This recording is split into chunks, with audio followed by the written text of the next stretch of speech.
쇼펜하우어가 말한 인간관계의 결말. 나이 들수록 이렇게 됩니다. 1. 우리는 왜 그렇게 많은 사람 속에서 살았을까? 우리는 한때 사람 속에서 살아가는 것이 당연하다고 믿었습니다. 아니, 그것이 잘 사는 것이라고 여겼습니다.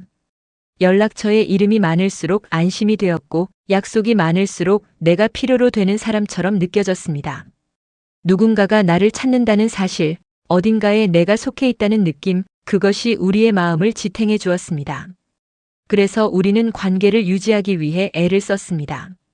사실은 가고 싶지 않은 자리에도 나갔고, 대화가 겉도는 모임에도 시간을 썼고, 마음이 멀어진 사람에게도 연락을 이어갔습니다. 왜냐하면 그때까지 우리는 이렇게 믿고 있었기 때문입니다. 사람이 많으면 외롭지 않다. 하지만 인생은 어느 순간 이 믿음을 조용히 깨트리기 시작합니다. 사람은 많아도 마음은 비어 있다. 어느 날 문득 이런 경험을 합니다. 사람을 만나고 돌아왔는데 이상하게 더 공허한 느낌이 드는 순간입니다. 분명 웃고 떠들었고 겉으로는 즐거운 시간이었는데 혼자 있는 시간이 더 편하게 느껴집니다. 이때 우리는 처음으로 깨닫기 시작합니다. 문제는 사람이 부족한 게 아니었구나. 문제는 깊이였습니다. 많은 관계가 있었지만 깊은 관계는 많지 않았다는 것, 그 사실을 인정하는 순간 인간관계는 전혀 다른 모습으로 보이기 시작합니다. 3. 나이가 들수록 관계가 피곤해지는 이유. 젊을 때는 사람을 만나는 것 자체가 즐거움이었습니다. 하지만 시간이 지나면서 그 즐거움은 점점 줄어듭니다. 사람을 만나기 전부터 피곤하고 만나는 중에도 집중이 안 되고 돌아오면 더 지쳐 있습니다. 이건 단순한 체력 문제가 아닙니다. 기준이 달라진 것입니다. 이제 우리는 겉으로 웃는 관계보다 속으로 편한 관계를 원하게 됩니다. 형식적인 대화보다 의미 있는 대화를 원하게 됩니다. 그래서 겉만 남은 관계는 더 이상 견디기 어려워집니다. 4. 쇼펜하우어가 말한 인간의 본성. 쇼펜하우어는 인간을 이렇게 말했습니다. 인간은 서로를 필요로 하지만 동시에 서로를 괴롭힌다. 이 말은 인간관계의 양면성을 정확히 보여줍니다. 사람은 사람 없이 살 수 없습니다. 하지만 동시에 사람 때문에 힘들어집니다. 그래서 인간관계는 언제나 두 가지 감정 사이에서 흔들립니다. 가까이 있고 싶다 그리고 멀어지고 싶다. 이 모순을 이해하지 못하면 우리는 계속해서 같은 문제를 반복하게 됩니다. 5. 인간관계는 줄어드는 것이 아니라 걸러진다. 많은 사람들이 말합니다. 나이가 들수록 사람이 줄어든다고 말입니다. 하지만 이 말은 정확하지 않습니다. 줄어드는 것이 아니라 걸러지는 것입니다. 삶은 시간이 지날수록 우리에게 판단력을 줍니다. 이 사람과의 관계가 나를 살리는지 아니면 소모시키는지 구분할 수 있게 됩니다. 그리고 그 구분이 시작되면 관계는 자연스럽게 정리됩니다. 억지로 이어가던 관계는 사라지고 형식적인 만남은 줄어들고 진짜 필요한 관계만 남게 됩니다. 6.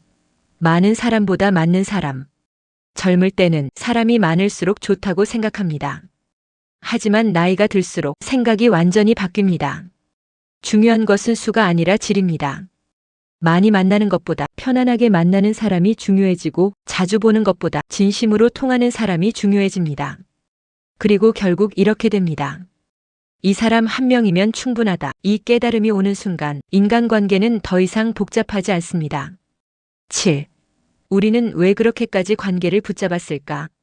돌이켜보면 우리는 필요 이상으로 많은 관계를 유지하고 있었습니다. 그 이유는 단순합니다. 혼자 있는 것이 두려웠기 때문입니다. 고요한 시간이 불편했고 누구와도 연결되어 있지 않은 상태가 불안했습니다. 그래서 우리는 사람으로 그 공백을 채웠습니다. 하지만 그 공백은 사람으로 채워지는 것이 아니었습니다. 이해와 성찰로 채워지는 것이었습니다. 8. 고독을 견디는 사람과 의존하는 사람. 쇼펜하우어는 말합니다. 고독을 견디지 못하는 사람은 타인에게 의존한다라고 말입니다. 이 말은 매우 중요합니다. 혼자 있는 것이 불편한 사람은 사람을 필요로 하는 것이 아니라 사람에 기대게 됩니다. 그래서 관계가 건강하지 못해집니다. 반대로 혼자 있는 것이 편안한 사람은 관계를 선택할 수 있습니다. 이 차이는 인생을 완전히 바꿉니다. 9. 관계가 줄어들면서 생기는 변화. 관계가 줄어들면 삶은 눈에 띄게 달라집니다. 시간이 남고 에너지가 남고 마음이 조용해집니다. 그리고 그 조용함 속에서 우리는 처음으로 자신의 생각을 듣게 됩니다. 그동안은 타인의 목소리에 가려져 자신의 생각을 들을 수 없었습니다. 10. 자기 자신과의 관계가 시작된다. 사람이 줄어든 자리에 남는 것은 하나입니다. 자기 자신입니다. 이제 우리는 자신과 함께 있는 시간을 보내게 됩니다. 처음에는 어색합니다. 하지만 점점 익숙해집니다. 그리고 어느 순간 이렇게 느끼게 됩니다. 이게 더 편하다라고 말입니다. 이 순간이 바로 인생의 전환점입니다. 11.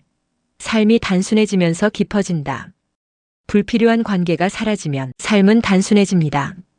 그리고 그 단순함 속에서 깊이가 생깁니다. 많은 것을 하지 않아도 만족하고 많은 사람을 만나지 않아도 충분합니다. 이 상태가 되면 삶은 훨씬 안정됩니다. 12. 인생 후반은 정리의 시간이다. 젊을 때는 확장의 시간입니다. 많이 경험하고 많이 만나고 많이 시도합니다. 하지만 나이가 들수록 삶은 방향을 바꿉니다. 정리의 시간으로. 이 정리는 무언가를 잃는 과정이 아니라 본질만 남기는 과정입니다.